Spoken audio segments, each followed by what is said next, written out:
Hey guys, welcome back to the video. So in this video we'll again discuss about wastewater management. Also I've discussed certain steps of wastewater management in my previous video, so if you haven't checked it out, you may check it out. So for today's video we'll continue from where we left in the previous video. So this was the point we left in our previous video, and we talked about the secondary treatment and how it happens. We talked about different machineries and what all it takes to make this treatment possible. Also, so this was the point we talked about. We talked about clarifiers and what more, sedimentation tank and its importance. So I'll just repeat again and thereon we'll move on. So clarifiers or sedimentation tanks are nothing but these are gravity driven processes in which the heavier particles settle down whereas the lighter ones stay on the top. So it works same principle of sedimentation as primary clarifiers. So the sedimentation principle is prevalent in clarifiers as well. Also microorganisms, heavy particulate matter and other solids settle to the bottom as secondary sludge. Also I've discussed about the secondary sludge in my previous video. Also the secondary sludge are something which is produced initially. In this entire wastewater management, the sedimentation process happens twice or thrice. So secondary sludge is something that gets accumulated in the second sedimentation tank or the second sedimentation process in the wastewater management, and the sludge which is left over in the sedimentation tank is known as secondary sludge. Alright, and thus it gets joined to the sludge digester and thereon the process moves on. So also microorganisms, as you can see, microorganisms must be separated from the treated wastewater by sedimentation to produce clarified secondary effluent, which is pumped for tertiary treatment. Also in this video we'll start off with the tertiary treatment after this slide. So these are some of the things, and talking about the sludge where it all gets stored. So this is the part all the biological solids are removed during secondary sedimentation are pumped to the sludge digester, and normally it combines with the primary sludge for sludge processing in sludge digesters, and some of the sludge will be recirculated back to the aeration tank to stimulate activated sludge process to remove as many pollutants as possible. So I've already talked about as some part of the secondary sludge is recycled back to the sedimentation tank or the aeration tank because it contains but some part of it contains active microbes which may help in this process of aeration. So moving on from there, so talking about the tertiary treatment, which is the last part of the wastewater treatment. So this is the last stage, and effluents from secondary biological wastewater treatment is further filtered and treated to remove any remaining suspended and dissolved solids. So it is basically filtered in this, and which it involves germicidal treatment with the UV and ozone, boiled, heated, it's heated. Also treatment with iodine, bromine, excess lime and many other disinfectants. Chlorination takes place or dechlorination as well. Also checking for pollutant nitrogen and phosphorus level, and chemicals are added to remove phosphorus and other minerals as well. Also microfiltration takes place at the last for removing any other minute particles which may be present in it. So talking about as we went through the tertiary treatment, so moving on to the sludge biosolid digester part. So we'll just get through this part in detail. So getting inputs from the primary and secondary treatment facilities. So the digester, as you can see, the sludge digester receives the sludge from two types, from the primary sludge and the secondary sludge. Primary sludge is nothing but the sludge which gets deposited in the primary treatment and which thus gets deposited in the digester, and same with the secondary sludge that we have seen in the secondary treatment, which thus join the biosolid digester and gets deposited there as well. So organic compounds in the sludge are biosolid digested by aerobic microbial digestion or facultative anaerobic microorganisms. So this is an important part that I wanted to discuss. So the sludge that is digested in the tank or whatever digester we have, or the sludge digester, so it is digested by the aerobic microbial digestion or anaerobic microbial. So it's either by in excess of oxygen with the help of aerobic microbes, or in the presence of less oxygen or no oxygen with the help of anaerobic microorganisms. So 80% of the degradable matter may be digested, which will reduce the solid content by 50% appropriate for ultimate disposal. Alright, so 80% of that is decomposed, or the 80% of the degradable matter may be digested, which will reduce the solids contained by 50% and process augmented periodically with a customized blend of facultative bacteria, proteins, target enzymes and minerals. Alright, so after digestion, what happens? After digestion by these microbes, the sludge can be used for it can be used as a byproduct, manure, or for landfilling. It can be dewatered into drying beds to form cakes or dung cakes, as we know, and it can be incinerated to produce energy. So these are important functions. So definitely the sludge that is left after the entire process does not go into waste. So it has a lot of biological importance. As you can see, it can be used for manure or for landfilling. It can be used for dung cakes, making dung cakes. It can be incinerated to produce energy. All right, so moving on with this. So as you can see, this is a sludge digester or biosolid digester. So it also leads to the formation of biogas, which I'll be explaining, as you can see in this slide.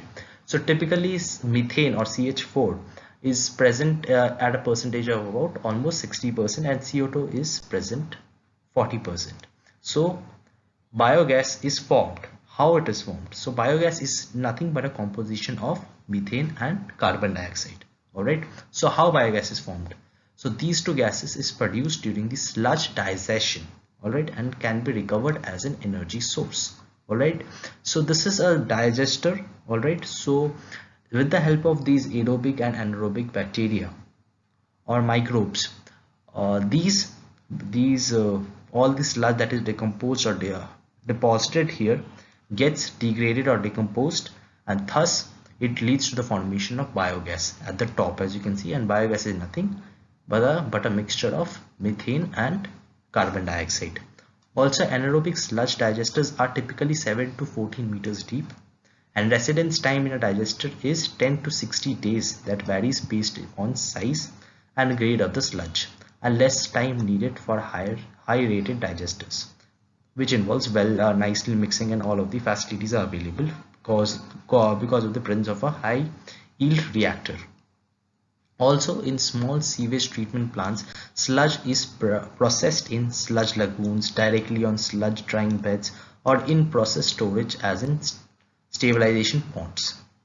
So this is what it is. So it is also a source for biogas. Alright, so this was the point to explain here. So it leads to the formation of biogas. So as you can see, the sludge digester, it has the mixing zone, it has the impellers, which is very evident as a point of bioreactor. So bioreactor contains all of these stuff, the impellers and all of the shaft, which enables proper mixing of the stuff that is present inside. So this is the mixing zone, this is the sludge zone, this is the fluid zone, and which all leads to the formation of biogas, which is lighter in weight and density, and which contains nothing but methane and carbon dioxide. So moving on with this, so this is a overview of that, a typical wastewater treatment plant, as we know. So this is a water lake. So then it is treated further with the aeration and air stripping. So this is the primary step, also combining this coagulation and flocculation, which is the part of a sedimentation step, or the first sedimentation step in the primary treatment. Then we move to the sedimentation step of the secondary treatment and all of that filtration and stuff that happens, and moving to the tertiary treatment, in which we have the disinfectants or removing of final whatever contaminants may be present in it. Alright, then we have the water distribution system. So this is just a overview of whatever we have studied. So talking about the major terms that are involved in the entire wastewater treatment. So let's just complete this part quickly. So what are the physiochemical processes involved in wastewater treatment? So starting with the screening process that we here. So screening is nothing but that is the first part or the preliminary step. Alright, so it removes large solids from the influent sewage water, which can be log, branches, rags, plastic clothes, paper leaves, fishes. Also, it is composed of vertical inclined pahar species and usually hand cleaned by automated machines or hydraulic systems.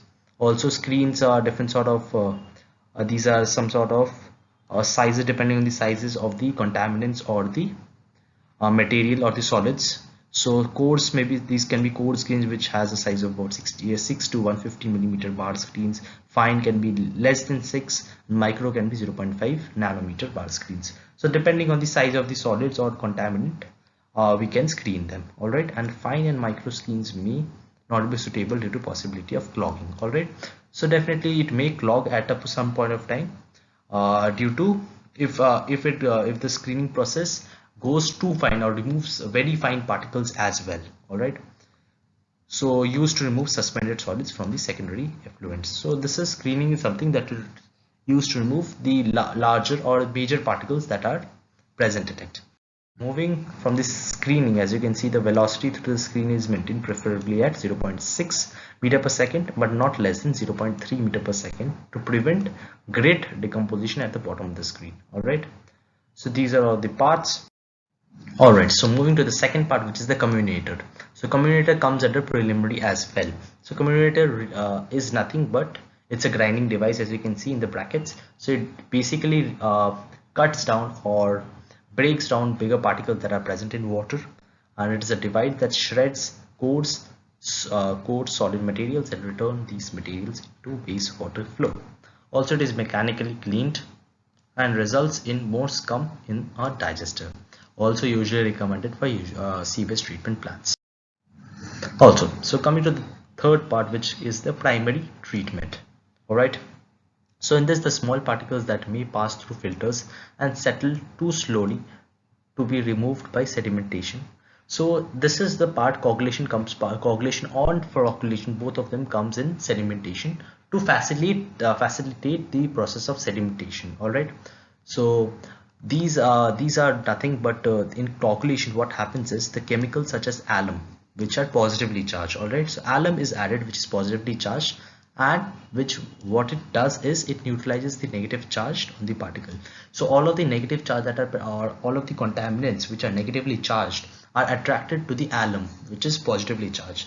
Thus the combining of the two material, it becomes heavier. The combination of the two particles makes it heavier, and thus it falls down, and thus it's easy for the sedimentation process to finish it.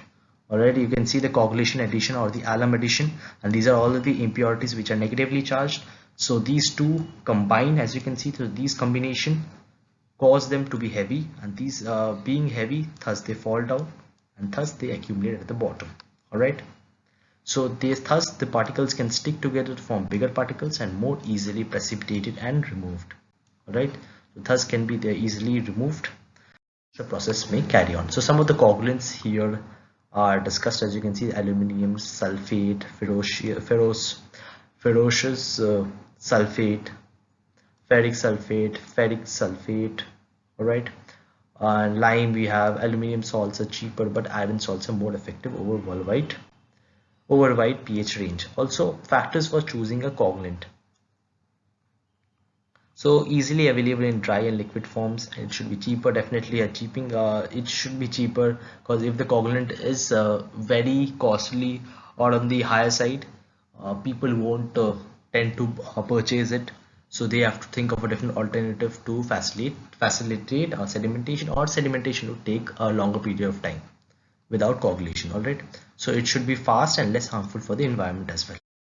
So this is some more examples. As you can see, this is alum. You can use magnesium chloride, you can use acrylamide. All right, so this is coagulation reduces turbidity of the wastewater, and it increases density of slow settling flocks and speeds up the settling process. So as you can see, this is the contaminant or the wastewater, thus adding coagulants, the process becomes very much faster and all of the particles settles down. All right, also it reduces turbidity and increases the settling pace. Also is the coagulation is the destabilization of the colloids by addition of chemicals that reduce the negative charge. All right, so this is the stable chloride, and it destabilizes that. All right, because of the presence of positive charge in it, as you can see. So this is the stable chloride or the stable contaminant in the water. So as the alum is added, it becomes destabilized due to the presence of positive charge. As you can see, it's surrounded by positive charge, and thus it becomes heavier and falls down. So factors for choosing coagulant I have already discussed. So with this, so coming to this another part, which is flocculation, which is also a part of primary treatment. So particles having neutral charge may stick and aggregate together to form larger settle-able particle. All right. Also, water flows into a tank with paddles that provide small mixing, bringing small particles together to form large particles called flocks. So, so basically, it's very much similar to coagulation only. So in this, it forms flocks, or it basically combines with the other particles to become bigger particles at once, and thus it moves down due to being heavy in nature, and thus settles down easily. So slow, gentle mixing preferred, and agglomeration of the stabilized particles. Flocks will not break apart and easily removed by sedimentation. So I'll be explaining here. So as you can see, mutual collision of small flocks results in bigger size flocks. So these are small particles. So this is the flock formation, as you can see this picture. All right. So these are two destabilized particles. All right. So these become destabilized with the addition of alum. All right, or any sort of coagulating agent. So as any sort of coagulating agent is added, such as let's say alum, so the particles become destabilized. So as they become destabilized, the small particles tend to combine with each other, all right, of the similar nature, as you can see. So these combine and become aggregates, and thus become heavier and easy for the sedimentation process. So basically they become flocks in nature. So coming to the sedimentation process, we have talked about this multiple times. So it's a gravity based process, and flocks and heavy particles settle to the bottom of the sedimentation tank, and it takes very long for all particles to settle down naturally, and water is retained in the tank, and it is known as detention time. So detention time depends on the amount of contaminants and all of this stuff, and removes as much of 70% of suspended impurities present in the water. And detention time is given as T equals to volume of tank by rate of flow.